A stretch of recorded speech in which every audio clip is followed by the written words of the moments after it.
Assalamualaikum warahmatullahi wabarakatuh. Selamat pagi anak-anakku sekalian. Salam sejahtera bagi kita semua, khususnya kelas 11 TSM Teknik Sepeda Motor. Kita akan melanjutkan pembelajaran kita kali ini adalah untuk sistem penerangan lampu kepala atau lampu utama kendaraan. Lampu ini, sistem penerangan ini, wiring diagramnya adalah ada menggunakan sistem AC atau arus bolak-balik dan sistem penerangan DC atau arus searah. Pada sistem lampu ini kita akan membahas tentang penerangan yang mengandalkan putaran mesin. Pada sistem AC, makin tinggi putaran mesin, makin terang lampu tersebut menyala. Komponen dari sistem penerangan AC pada sepeda motor adalah satu, ground, kedua, sepul penerangan atau biasa yang kita sebut dengan generator, kemudian kiprok atau regulator, saklar utama lampu jauh, saklar lampu jauh dan lampu dekat, dan yang tidak kalah pentingnya adalah lampu itu sendiri. Lampu jauh, lampu dekat, lampu indikator jauh, lampu speedometer yang terletak pada panel indikator, lampu belakang, dan lampu senja.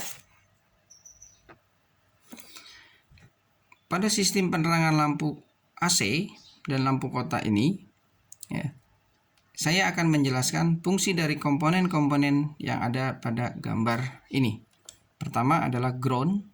Ground ini adalah massa kendaraan yang terbuat dari logam. Kemudian sepul penerangan atau generator yang berfungsi menghasilkan tegangan listrik yang bersumber dari putaran mesin. Makin tinggi putaran mesin, makin tinggi pula tegangan yang dihasilkan. Kiprok atau regulator yang berfungsi untuk membatasi tegangan yang dihasilkan oleh sepul penerangan. Sepul penerangan ini, tegangan yang keluar dari sepul ini akan berubah-ubah sesuai dengan putaran mesin. Makin tinggi putaran mesin, maka makin tinggi pula tegangan yang dihasilkan. Maka diperlukanlah yang namanya kiprok atau regulator ini untuk membatasi tegangan yang keluar ke dalam sistem lampu utama. Nah, untuk bola lampu yang dipakai pada kendaraan biasanya menggunakan tegangan 12 volt. Apabila kapasitas lampu melebihi 12 volt, arus listrik melebihi 12 volt, maka lampu tersebut akan putus. Maka diperlukanlah yang namanya kiprok atau regulator itu. Oke, kali ini saya akan menjelaskan bagaimana suatu sistem lampu ini akan bekerja. Sepul akan menghasilkan tegangan, kemudian tegangan ini akan ditahan oleh kiprok. Tegangan yang dihasilkan sepul lebih tinggi dari 12 volt. Dari kiprok ini akan membatasi tegangan yang dikeluarkan sehingga sesuai dengan kapasitas lampu, yaitu sebesar 12 sampai dengan 13 volt. Arus yang mengalir atau tegangan yang mengalir dari sepul ini menghasilkan tegangan akan melalui saklar utama. Saklar lampu utama ini berfungsi untuk memutus dan menghubungkan arus yang keluar dari kiprok menuju ke lampu speedometer, lampu belakang, dan lampu senja. Kemudian untuk ke depan adalah saklar lampu dekat. Karena ketika mesin ini berputar, tegangan akan keluar dan langsung menyalakan lampu speedometer, lampu belakang, lampu senja dengan lampu utama atau lampu dekat. Nah, ketika kita ingin menyalakan lampu jauh, maka saklar ini akan kita geser ke arah lampu jauh atau high, sehingga lampu indikator jauh akan menyala bersamaan dengan lampu dekat.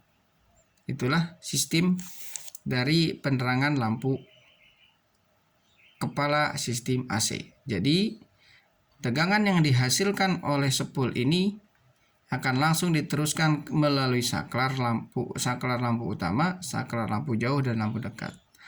Nah, untuk sistem penerangan lampu AC terang dan redupnya lampu dipengaruhi oleh putaran mesin itu sendiri. Jadi makin tinggi putaran mesin, makin terang lampu tersebut.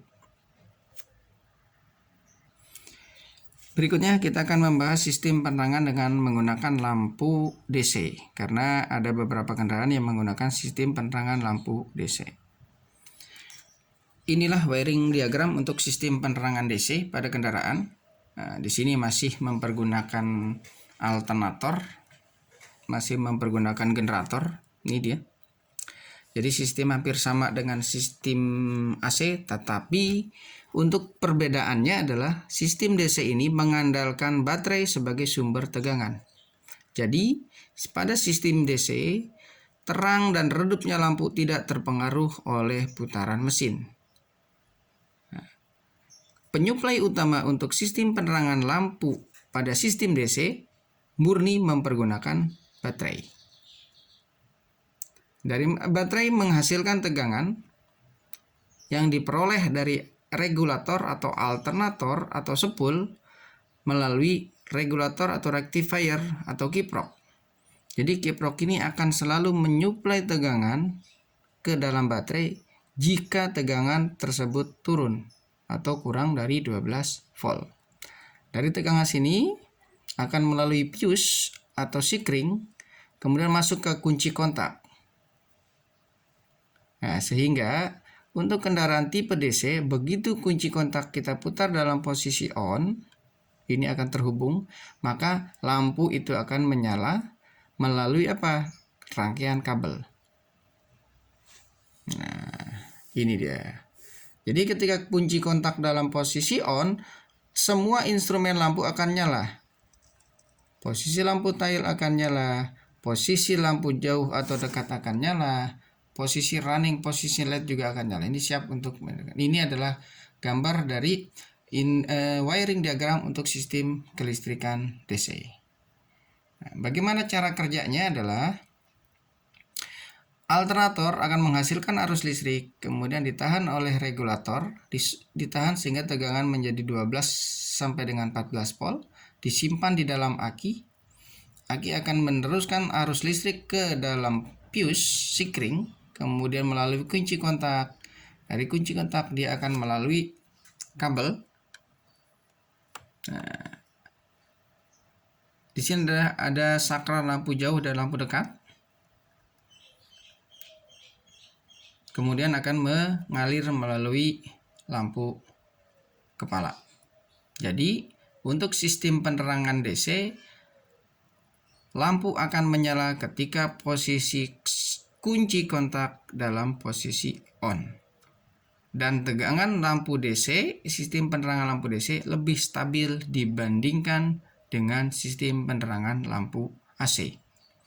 Pada sistem lampu DC, nyalanya lampu mengandalkan dari tegangan baterai. Baterai mendapatkan tegangan dari alternator atau regulator atau sepul melalui rectifier atau kiprok. Jadi, untuk sistem penerangan lampu DC, lampu akan menyala lebih stabil, tidak berdasarkan putaran mesin. Pada sistem penerangan AC, lampu menyala berdasarkan dari putaran mesin. Makin tinggi putaran mesin, makin tinggi pula terang lampu tersebut. Tetapi untuk sistem penerangan DC, lampu akan menyala sesuai dengan kapasitas dari baterai tersebut. Demikianlah penjelasan Bapak kali ini untuk sistem penerangan lampu AC dan lampu DC pada lampu depan kendaraan sepeda motor. Tugas kalian adalah merangkum penjelasan dari Bapak untuk gambar dan bagaimana cara kerja dari sistem penerangan lampu tersebut. Untuk itu nanti akan ada tugas yang harus diselesaikan. Terima kasih atas perhatiannya. Assalamualaikum warahmatullahi wabarakatuh.